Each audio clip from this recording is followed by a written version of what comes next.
right, Mr. Hunt, we have written testimony. 3 minutes. Good morning. Good morning. Madam Chair. I noticed that you had, okay, yes. And Good morning. members of the board, Trimet board. First, I will attempt to keep under your timelines. However, I will stay on my point.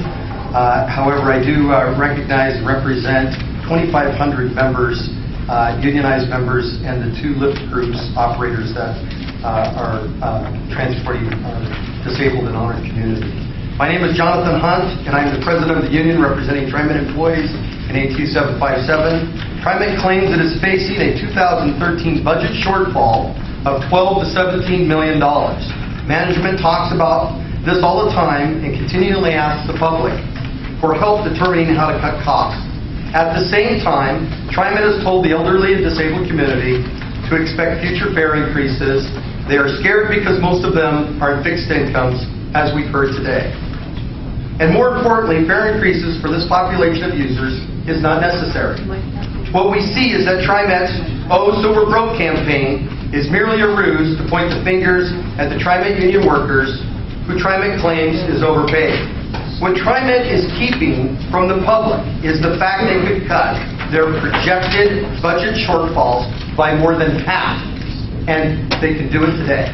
Trimet could save over $7 million a year, according to an independent auditor report, by dumping the private contractor and performing the services in-house. Private contractors are earning record profits to provide paratransit services throughout Trimet's Tri-County area and operations. These contractors are getting fat at taxpayer expenses, and Trimet stands by and lets them get away with it. An independent audit was completed in February 20th, 2008, based on the 2004-2005 fiscal year figures, estimating immediate annual savings of nearly $4 million if Trimet did away with the contractor and operated services directly. A brief history for those board members unfamiliar. For many years, the union had argued with Trimet about how much it spent on private contractors to operate elderly and disabled transportation services. Trimet claimed it was cheaper to contract out the services, while the union maintained it was more costly to provide the services through contractors than it would be if Trimet operated the service itself. The union was successful in negotiated provision in our 1998 collective bargaining agreement with Trimet to jointly select an outside audit firm to conduct a thorough analysis of the cost to continue to subcontract paratransit services versus the cost to perform the services in-house. The parties further agreed that the union and Trimet would jointly instruct and receive information from the audit firm selected to perform the analysis. To condense the story at this point, I will just say, after several years of grievances, unfair labor practice complaints, and arbitrations resulting in Trimet being ordered to move forward with the audit, on February 20th, 2008, the firm of Lauka and Associates, certified public accountants, issued its audit report and findings. Obviously, Trimet management did not like what the audit revealed. Based on the 4- and 5-year fiscal year budget numbers, the most recent full-year budget figures provided by Trimet at the time of the audit revealed that Trimet would save nearly $7 million taxpayer dollars annually if they brought paratransits in-house. The savings to taxpayers today, 7 years later, would reach more than $7 million. That's right, more than $7 million taxpayer dollars that could be saved right now by Trimet bringing paratransit in-house. That's almost 2/3 of the 2013 budget shortfall Trimet is claiming. One can confirm that current estimated savings based on current Trimet budget numbers by applying the same contract increase given to Trimet contractors over the last 6 years. Trimet cannot dispute the Luke and Associates report in 2008 since it was based on the information that Trimet provided.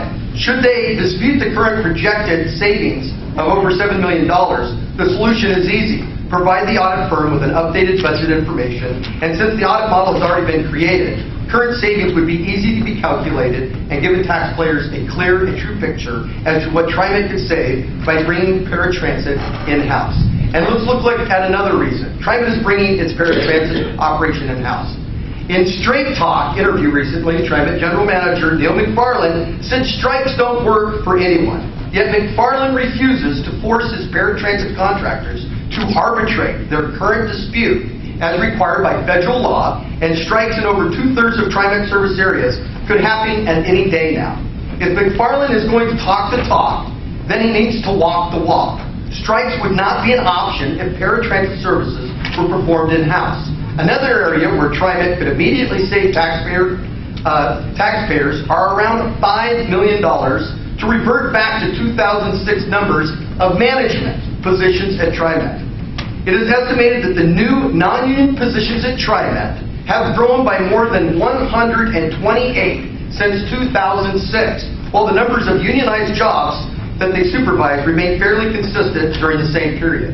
By bringing Trimet's paratransit services in-house and cutting the number of non-union positions at Trimet to 2006 levels, those two things alone would together save almost $12 million of taxpayers' money and nearly erase the entire 2013 projected budget shortfall.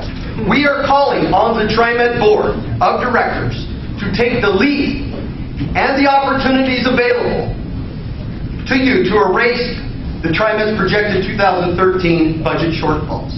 There is no need to scare the public any longer. There is no need to increase our riders' fares. Do the right thing now. Thank you, and I will take any questions that you may have. All right, John.